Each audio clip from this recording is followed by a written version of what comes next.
చిత్తూరు జిల్లా Kuppam area development authority ఆధ్వర్యంలో నియోజకవర్గంలోని ఔత్సాహిక పారిశ్రామికవేత్తలను ప్రత్యేక బస్సులో ఏపీ ఇండస్ట్రియల్ పార్క్ సందర్శనానికి తరలి వెళ్లారు. ఈ సందర్భంగా ఔత్సాహిక పారిశ్రామికవేత్తలు మాట్లాడుతూ మహిళలను పారిశ్రామికవేత్తలుగా తీర్చిదిద్దడానికి సీఎం చంద్రబాబు ప్రత్యేక చొరవ చూపుతున్నారని అన్నారు.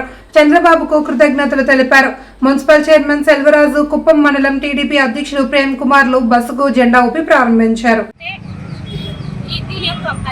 ముఖ్య ఉద్దేశం ప్రతి ఒక్కరు కూడా ఈ ట్రైనింగ్ తీసుకున్న వాళ్ళు ప్రతి ఒక్కరు కూడా ఒక ఎంటర్ప్రెన్యూర్ కావాలన్న ఉద్దేశంతో ఈ యొక్క అలీఫ్ అసోసియేషన్ చేస్తున్నటువంటి కృషి మన కుప్పం మహిళల పైన, అదేవిధంగా మన నారా భువనేశ్వరమ్మ గారు ప్రత్యేక శ్రద్ధ తీసుకొని ఈ రోజున మేమందరం కూడా ట్రైనింగ్ తీసుకొని ఒక్కొక్క వ్యాపారవేత్తగా మేమందరం నిలబెడతామని చెప్పి నారా భువనేశ్వరమ్మ గారికి ప్రామిస్ చేస్తూ, అదేవిధంగా మాకు సహకరిస్తున్నటువంటి అలీఫ్ అసోసియేషన్ వారికి, అదేవిధంగా మన తెలుగుదేశం పార్టీ కుటుంబ సభ్యులందరికీ కూడా, మళ్ళీ కడా ఆఫీస్ వాళ్ళందరికీ కూడా పేరు పేరున ధన్యవాదాలు తెలియజేస్తున్నాను. ఈ ఇండస్ట్రియల్ పర్యవేక్షణ కార్యక్రమంలో భాగంగా మా కుప్పం ముద్దబిడ్డ, మా ఆరాధ్య దైవం మా అన్న నారా చంద్రబాబు నాయుడు గారు కృషితో మహిళలను మహారాణులు చేయాలనే ఉద్దేశంతో ఎన్నో కంపెనీలు తెచ్చి కుప్పంలో పెట్టారు. దాంతో భాగంగానే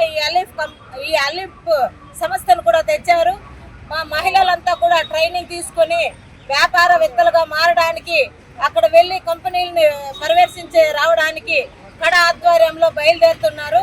కాబట్టి కుప్పం కడా ఆఫీస్ వారి ఆధ్వర్యంలో ఈ ట్రైనింగ్ బయలుదేరిన మహిళలందరూ జాగ్రత్తగా వెళ్ళి రావాలని తెలియజేస్తూ, మాకు ఇంత అవకాశం కల్పించిన మా అన్న నారా చంద్రబాబు నాయుడు గారికి ధన్యవాదాలు తెలియజేస్తూ, కుప్పంలో పుట్టడం మా చాలా అదృష్టము. ఎక్కడో కుప్పం అంటే ఓ మారుమూల ప్రాంతంగా ఉన్న ఈ కుప్పాన్ని ఈరోజు ఇంత తీర్చిదిద్దడానికి కారణం మా అన్న నారా చంద్రబాబు నాయుడు గారు. 8 సార్లు ఎమ్మెల్యేగా గెలిచి 4 సార్లు ముఖ్యమంత్రిగా ఉన్న మా అన్న నారా చంద్రబాబు నాయుడు గారికి ఎప్పుడు మా మహిళలందరూ కూడా వెన్నంటూ ఉండి ఆయనకు తోడు నీడుగా ఉంటామని తెలియజేస్తూ